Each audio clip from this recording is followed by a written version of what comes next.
7 minutos. Damos la bienvenida al licenciado Juan Cubi. Él es analista político, experto en temas de desarrollo. Fue miembro de Alfaro Vive Carajo allá en los años 80. Juan, bienvenido, muy buenos días. Quisiera preguntarle a usted qué importancia tiene en Ecuador este tema, el hecho que se revivan situaciones que se dieron allá en los años 80. Bienvenido. Buenos días, Gustavo, Rosana, gracias por el espacio. El caso que se está tratando en este momento a nivel judicial no es el único. Hay decenas de denuncias, casos presentados, inclusive antes de que existiera la Comisión de la Verdad, porque era con frecuencia durante el gobierno de Félix Correa, sobre todo, con frecuencia prácticamente a todos los opositores se les sometía a una serie de atropellos, de abusos de la autoridad, y en la mayoría de los casos con violaciones implícitas a los derechos humanos. En el caso de los militantes de Alfaro de Carajo, obviamente éramos sometidos a todo tipo, digamos, todo tipo de violencia desde el Estado, ¿no? Tortura, desaparición forzada, detenciones ilegales, etcétera. Y lo que es importante es que al menos de tantos casos que fueron denunciados, uno haya logrado llegar a una instancia judicial como la que estamos viendo en este momento. Juan, muy buenos días. Bueno, mucho se dice de justicia que tarda ya no es justicia. Han pasado tantos años y quizás es importante que al menos un caso llegue a estas instancias, pero ¿cómo reaccionar frente a una situación de esta naturaleza? Como decíamos al inicio, insistiendo, justicia que tarda deja de ser justicia. Creo que en el caso este es importante, así se haya demorado tantos años digamos, aplicación o la intervención de la justicia, porque esto más que una sanción, más que una sentencia o en tal condena a los responsables, lo que hace es volverse un caso ejemplarizador para el país, porque las nuevas generaciones tienen que entender lo que significan los gobiernos autoritarios, lo que significan los gobiernos que operan de espaldas a las necesidades, a las exigencias, a las aspiraciones, no solamente de la sociedad, sobre todo de la juventud, y que muchas veces provocan que la juventud tenga que reaccionar de esa manera. Cuando nosotros fundamos Alfaro de Carajo a inicios de los años 80, lo planteamos porque había un bloqueo político desde las élites. Era imposible plantearse una lucha democrática y unas posibilidades de cambio de este país desde una lógica formal, democrática. ¿Sí? Esa fue la decisión. Y claro, la respuesta del Estado y en particular del gobierno de Félix Correa fue la violencia, fue la violación sistemática de los derechos humanos para combatir a la subversión.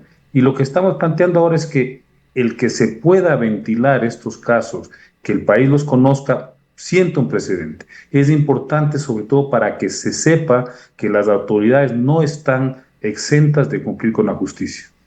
¿Cómo recuerda usted el contexto político y social que llevó a la conformación de Alfaro Vive Carajo en los años 80 y cómo ha variado la situación actual contrastando esa época con la actual?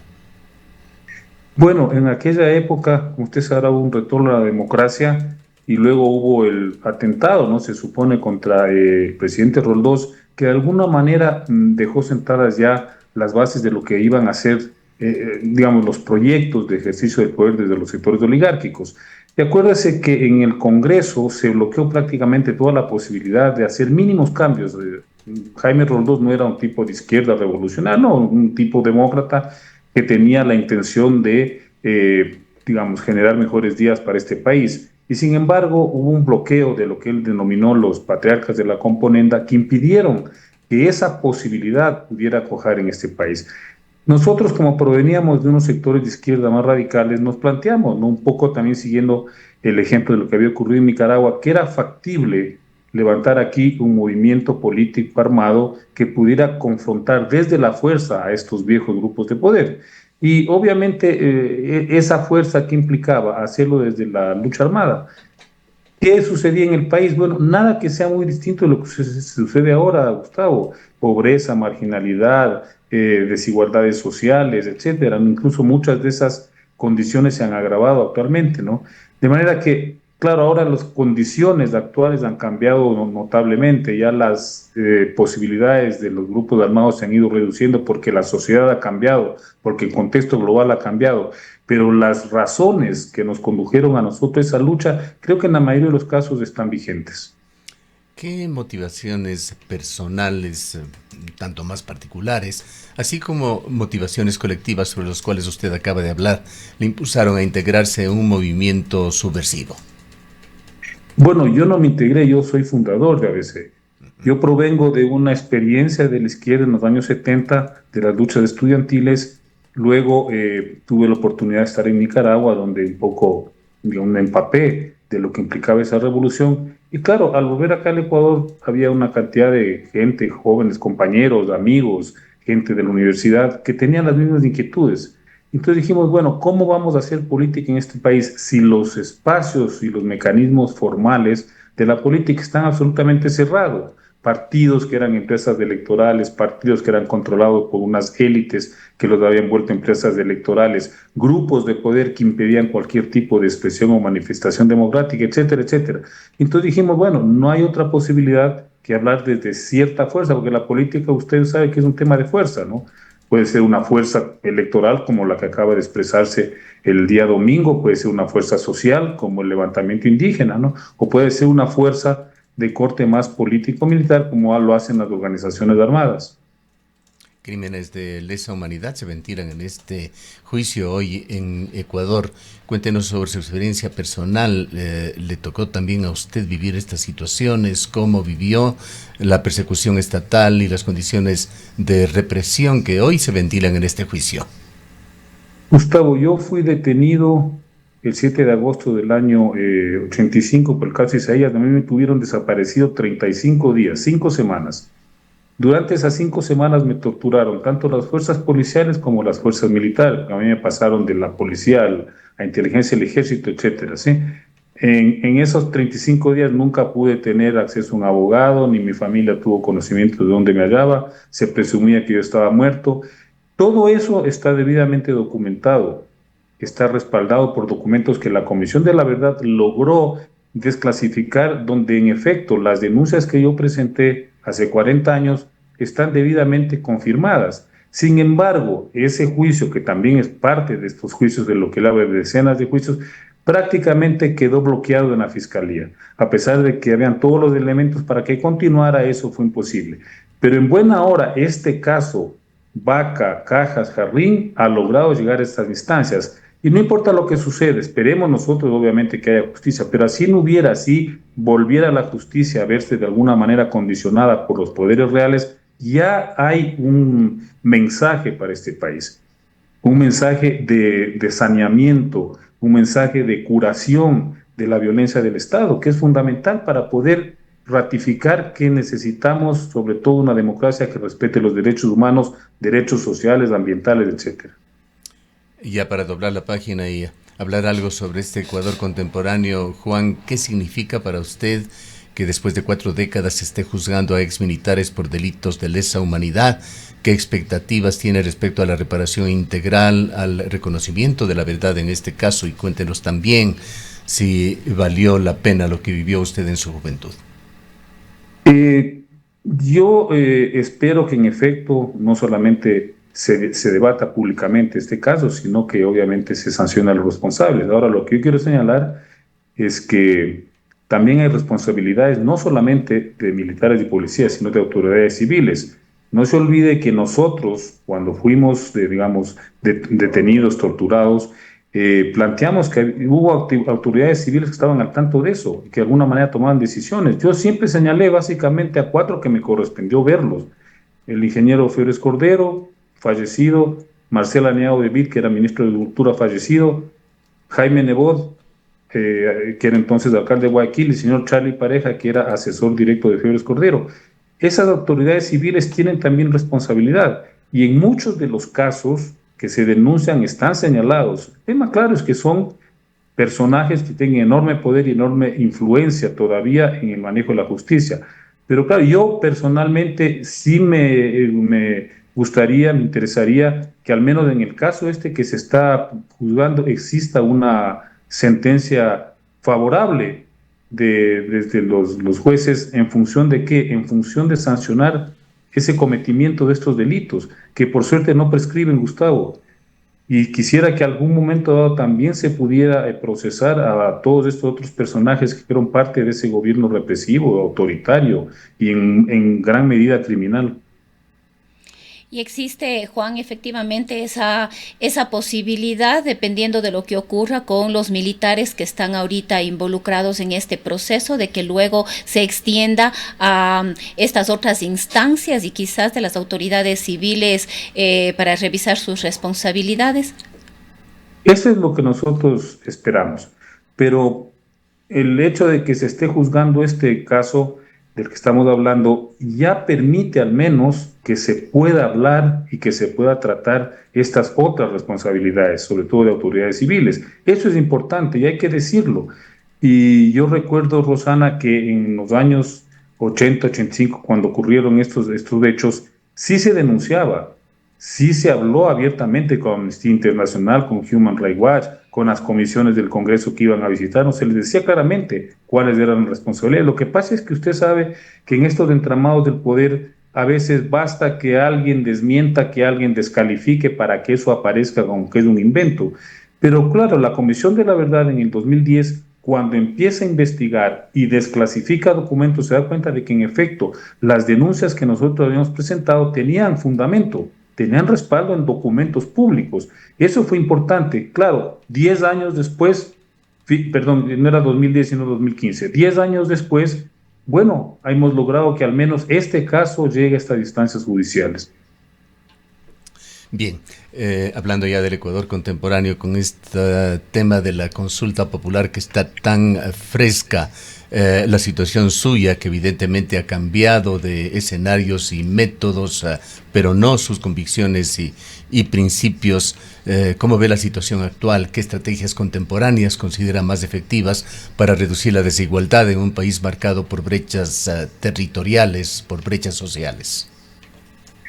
A ver, Gustavo, lo primero es que luego de las elecciones del domingo se confirma que este es un país indescifrable, al menos en términos electorales. Nadie previó ni anticipó lo que iba a suceder. Nadie creo que apostó porque las 4 preguntas no solamente se impusiera el no, sino con esa amplitud. Y eso lo que refleja es que, claro, cada vez es más difícil detectar cuál es el sentir, la percepción, las inclinaciones culturales, políticas de la ciudadanía. Y eso, claro, dificulta el ejercicio del poder. Porque un gobernante, un gobierno, tiene que estar sintonizado de alguna forma con la gente piensa, aspira, qué ilusiones, qué expectativas tiene de la administración pública y del poder. Pero lo fundamental es que necesitamos gobiernos que hagan un esfuerzo por sintonizarse con la gente, que hagan un esfuerzo por detectar, por percibir, por extraer ese sentimiento del pueblo para saber qué es lo que más conviene hacer y que no gobiernen en función de intereses particulares, en función de argollas políticas o económicas. Es lo fundamental. ¿Qué hacer en este país? Bueno, el primer punto a mí me parece que hay que ver qué se hace con la inseguridad. De eso lo hemos hablado varias veces aquí, Gustavo. Creo que lo fundamental es cómo un gobierno asume el desafío de superar el tema de la inseguridad, lo cual no es fácil. Ese es un tema geopolítico, es un tema global, es un tema que requiere una cooperación absolutamente amplia en el espectro global, señalando también las responsabilidades de cada país, de cada potencia. Hay que empezar por ahí, pero obviamente tiene que existir también políticas que apunten a resolver los problemas más obvios, más evidentes, más urgentes de una sociedad. Pobreza, falta de educación, marginalidad, exclusión, violencia intrafamiliar. Tenemos tantos problemas que vivimos a diario en la cotidianidad y que de alguna manera son los problemas que están alimentando también la violencia, que es imposible salir de ese círculo vicioso sin al menos ir resolviendo un aspecto central.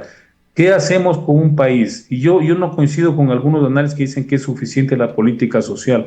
No, mientras exista dinero fácil y rápido en abundancia, creo que mucha parte de la población, sin tener necesidades fundamentales, básicas, insatisfechas, va a optar por esa posibilidad, porque la codicia humana es un factor permanente. Acabamos de conversar con Yacu Pérez, a quien usted lo conoce muy bien, y él acaba de señalar en la fase final que él ve como pedir peras al olmo. No ha dicho con estas palabras, pero así le hemos entendido, pedir al presidente Noboa un comportamiento más empático con la realidad social de Ecuador. Nosotros no estamos de acuerdo, no hay imposibles, hay que dar además el beneficio de la duda, y le pregunto en este marco, ¿qué estrategias contemporáneas considera usted más efectivas para que el presidente pueda acercarse a estos sectores con los cuales evidentemente tiene dificultades, con políticas públicas que se generen, que fortalezcan el tejido comunitario, eviten más fragmentación social? Pero además, Juan, si es que efectivamente hay la voluntad política para hacerlo. A ver, es voluntad política y capacidad. Habría que preguntar si es que el presidente tiene esa voluntad y esa capacidad. Lo que es real es que él es el presidente de la República y de alguna manera él tiene una responsabilidad personal en función de decidir si su gobierno va o no va hacia diálogo, hacia una apertura, hacia una mayor democratización del poder. Yo creo que el gobierno, el presidente, tiene la obligación de cumplir con un mandato. El tema es que si Daniel Noboa es un presidente maleducado, malcriado, a lo mejor no hace caso a ese mandato popular, y eso sí es una posibilidad. Y claro, él a lo mejor ni siquiera es consciente del riesgo que implica o que se está jugando de no hacer una lectura absolutamente responsable y objetiva de la votación del pasado domingo, como no hizo una lectura responsable de la marcha de Cuenca del 16 de septiembre. Entonces, si sigue empecinado, si sigue empeñado en mantener esta lógica de imponer ciertas condiciones, ciertas políticas, ciertas decisiones, claro, corre el riesgo de que ni siquiera termine su mandato.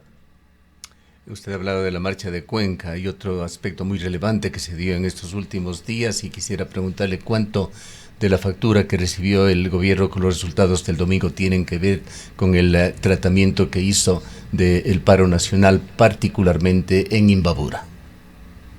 Yo creo que sí le pasó factura, pero más yo siento, Gustavo, más yo siento que es una manifestación colectiva generalizada de la ciudadanía de un malestar con lo que está haciendo el gobierno y sobre todo es un mensaje decirle, ya no queremos este tipo de medidas, no queremos una asamblea constituyente que nos va a tener en un proceso, en varios procesos electorales ocupados, lo que queremos es que usted asuma su rol para resolver los problemas que aquejan este país. Creo que eso es clarísimo. Es posible que las demandas, las acciones desde el movimiento ecológico, la marcha de Cuenca, las demandas laborales, lo de la seguridad social, los jubilados, todo eso sumó digamos, un contingente enorme de demandas que respaldaron el no. Pero el tema es que ahora el gobierno tiene que responder ante el país. Porque yo lo que veo complicado, Gustavo, y no sé si usted coincidirá conmigo, es que este triunfo del no es un triunfo muy disperso, es un triunfo que expresa una diversidad enorme de actores, de agendas, de componentes sociales. Tal vez con quien primero tiene que empezar a dialogar es con la CONAIE, porque a fin de cuentas la CONAIE es un movimiento social organizado, estructurado, con representación, etcétera.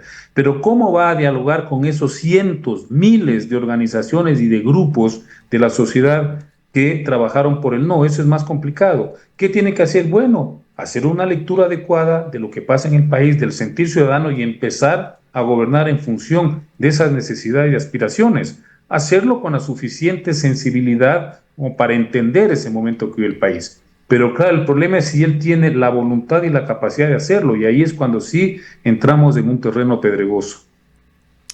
Para finalizar, Juan, ¿cómo ve usted al equipo del gobierno? Pues el gobierno no es solamente el presidente de la República. Hoy está puesto bajo la lupa, hay una crisis de gabinete en marcha. ¿Qué cambios deberían hacerse? Y también si es que el gobierno debería repensar aquellos cambios que a través del argumento de la eficiencia hizo, pero que resultaron absolutamente contradictorios, esas reorganizaciones en las cuales se mezclaron, por ejemplo, el Ministerio de Energía con el Ministerio de Medio Ambiente, el de Derechos de la Mujer con el Ministerio de Gobierno y otros. Bueno, el tema central es que él no puede seguir gobernando con un gabinete de amigos y de empleados de sus empresas. Habrá que ver con quién, cómo, hacia qué sectores sociales y políticos tiende las manos para tratar de hacer un gabinete no solamente más plural, sino un gabinete que realmente tenga la capacidad de hacer una lectura objetiva de lo que está pasando en el país, de esto que acabamos de hablar. ¿Qué implicó esa votación abrumadora por el no? ¿Qué significado tiene? ¿Qué mensaje implícito y explícito tiene esa votación? Y eso, para eso requiere gente con mucha capacidad, con mucha experiencia y sobre todo gente que conozca a fondo la realidad nacional. Lo que es obvio es que al menos el presidente y su grupo más cercano parecería que vivieran en una burbuja, ¿no? Porque veo que no están percibiendo exactamente lo que ocurre con la sociedad ecuatoriana. Bien, le agradecemos mucho por su presencia. Gracias a ustedes, Gustavo y Rosana. Declaraciones del licenciado Juan Cubi, analista político, experto en temas de desarrollo.